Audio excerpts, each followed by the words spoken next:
میں نے زندگی میں پہلی مرتبہ جب یہ حدیث پڑھی تھی، یہ حدیث جو میں آج آپ کو سنانے لگا ہوں، تو دیر تک میرے اوپر ایک عجیب کیفیت طاری رہی تھی۔ ایک یہ حدیث اور ایک قرآن مجید کی آیت نبئ عبادی انی انا الغفور الرحیم۔ وہ اعتکاف کے دن تھے کہ تلاوت کرتے کرتے میں جب یہاں پہنچا تو اس آیت کا ترجمہ یہ ہے کہ میرے بندوں کو بتا دیجئے کہ میں غفور بھی ہوں، میں رحیم بھی ہوں۔ تو پتہ نہیں میرے اوپر کیا کیفیت وارد ہو گئی، اس آیت کا کوئی ایسا نورانی عکس پڑا تو میں قرآن مجید لے کے ایک ایک حجرہ اعتکاف میں جاتا تھا، اور عجیب آنکھوں میں آنسو اور بدن پہ ایک راشے کی سی کیفیت، اور ایک کو کہتا تھا یہ تمہارے رب کا قرآن ہے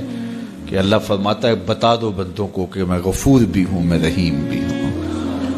تو وہ ایک کیفیت پیدا ہوئی تھی۔ بہرحال بعد میں بھی بارہا اس کی تلاوت ہوئی، اس کا آز تو ملتا ہے، لیکن وہ ایک لمحہ ہوتا ہے، وہ ایک بجلی ہوتی ہے، گونجتی ہے اور گزر جاتی ہے۔ اس طرح یہ پہلی مرتبہ جب یہ حدیث میں نے پڑھی تھی تو اس وقت میرے اوپر ایک کیفیت طاری ہوئی تھی۔ تو آج میرے مضمون میں یہ حدیث دوبارہ آ گئی اور میں یہ بارہا اپنے سامعین کو سنا چکا ہوں، اور یہ ایک ایسی واردات تھی اچانک جو صحابہ کے اوپر ہوئی، ان کی قلبی واردات کہ صحابہ کھڑے تھے، حضور اچانک تشریف لائے اور فرماتے ہیں کہ کیا تم اس بات کی گواہی نہیں دیتے کہ اللہ کے علاوہ کوئی معبود نہیں اور میں اس کا رسول ہوں؟ حضور نے پہلے تو یہ بات کی، ایسے صحابہ کھڑے تھے، حضور اچانک آئے اور اچانک ہی آتے ہوئے حضور نے فرمایا کیا تم اس بات کی گواہی نہیں دیتے کہ اللہ کے علاوہ کوئی معبود نہیں اور میں اس کا رسول ہوں؟ حضور کا انداز ایسا تھا کہ سینوں میں دل لرزنے لگے،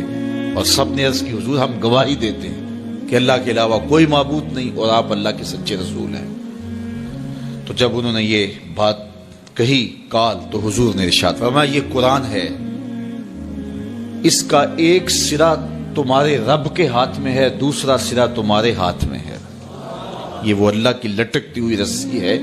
جس کا ایک سرا تمہارے رب کے ہاتھ میں ہے اور اس کا ایک سرا تمہارے ہاتھ میں ہے، اس کو مضبوطی سے پکڑ لو، مضبوطی سے پکڑ لو۔ دیکھیے یہ کیسا ایک تصور ہے اس کی معنویت کہ اچانک حضور نے آ کے کہا گواہی دیتے ہو کہ میں اللہ کا سچا رسول ہوں،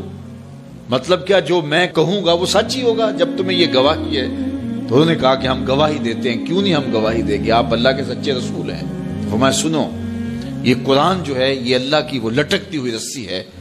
جس کا ایک سرا تمہارے رب کے دستے قدرت میں ہے اور دوسرا سرا تمہارے ہاتھ میں ہے، اس کو مضبوطی سے پکڑ لو، اس کو چھوڑنا نہ۔ اگر تم اس کو مضبوطی کے ساتھ پکڑو گے تو تم کبھی بھی گمراہ نہیں ہوگے، اس کتاب کو تھام لو گے تو کبھی بھی گمراہ نہیں ہوگے۔ گمراہی سے بچنے کی ضمانت یہ کتاب ہے، ہلاکت سے بچنے کی تدبیر یہ کتاب ہے، اور اللہ جل شانہ سے باطنی ربط کا ذریعہ یہ کتاب ہے۔ حضرت امام احمد بن حنبل کہتے ہیں کہ میں نے ایک دن اپنے رب سے کہا کہ مالک مجھے اپنی محبت عطا کر،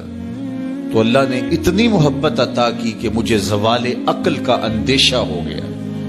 کہ محبت کی فراوانی سے کہیں جنون نہ ہو جائے۔ تو پھر میں نے کہا مالک مجھے اپنا قرب عطا کر دے،